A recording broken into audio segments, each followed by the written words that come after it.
విశ్వమంతా వస్తువు అంటే సంపదకు ప్రాధాన్యం ఇచ్చేవారుగా ఉంటారు. అంటే ఒకవైపు పంటలు, ఒకవైపు ఎగుమతులు దిగుమతులు, అన్ని సంపదలు అందరికీ అందే ఏర్పాట్లు.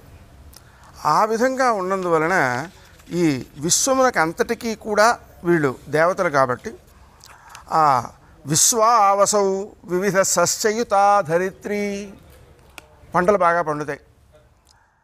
నానాకర ప్రచురతో యద మేఘబృందై, దీనివలన వర్షాలు బాగా కురుస్తాయి.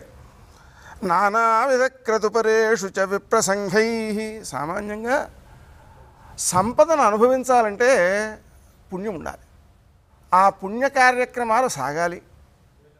సాక్షాత్తు కుచేరుడు కూడా దానం చేయనందువలన సంపద లేకుండా ఉండిపోయినాడు.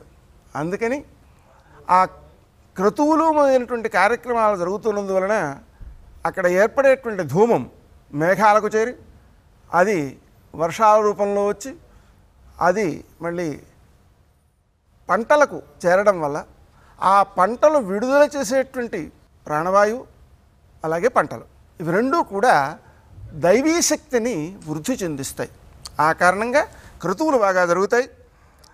అందువలన భాత్యంగవంగ మగధ విహితాశ్చోరై, సామాన్యంగా ఏమవుతుందంటే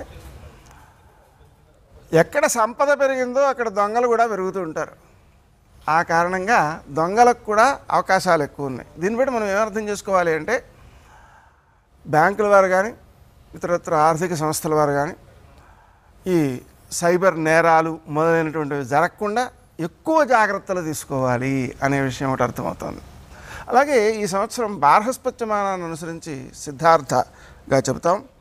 దాని ప్రకారం విరోధాలు లేకుండా సుఖంగా ఉంటారు, ధరలు బాగుంటాయి, మంచి వర్షాలు ఉంటాయి, పంటలతో భూములు నిండి ఉంటాయి. వీటన్నిటి వల్ల మనకేమవుతుంది అంటే సుభిక్షంగా ఉంటుంది అనే విషయం ఒకటి అర్థమవుతుంది. దీనితో పాటుగా ఈ విశ్వావసనామ సంవత్సరం 39వ సంవత్సరం కావడం వల్ల 3, 12, 36 భావాలు అయిపోతే మరల 3వ భావంగా ఇది చేరుతుంది. ఇది పరస్పర సహకారాన్ని సూచిస్తుంది. మనం గమనించినట్లయితే వైరాలు తొలగి సహకారాలు పెరిగేటువంటి అవకాశాలు బాగా ఉంటున్నాయి. అంతేకాకుండా ఈ సంవత్సరానికి అధిపతి సూర్యుడు, గత సంవత్సరానికి అధిపతి క్రోధినామ సంవత్సరం కదా కుజుడు కావడం వల్ల కుజుడు సైన్యాధ్యక్షుడు, యుద్ధాలు బాగానే ప్రేరేపించబడ్డాయి.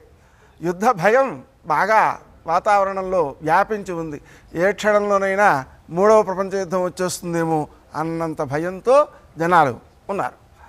అయితే ఇప్పుడు సూర్యుడు వచ్చాడు, ఇది విశ్వావసు అయింది. కాబట్టి ఇక్కడేమైంది అంటే సూర్యుడు అందరినీ ఆకట్టుకునేటువంటి స్వభావం కలవాడు, అందరి మధ్య సయోధ్యను కుదిరిచ్చేటువంటి స్వభావం కలవాడు. ఆ కారణంగా మన దేశానికి ఏ నాయకుడు ఉన్నాడో ఆయన అందరిని మధ్య సయోధ్యను సమకూర్చి యుద్ధాలను నివారింపజేసేటువంటి ప్రయత్నాన్ని కూడా కొనసాగిస్తూ ఉండడం మనం చూడవచ్చు.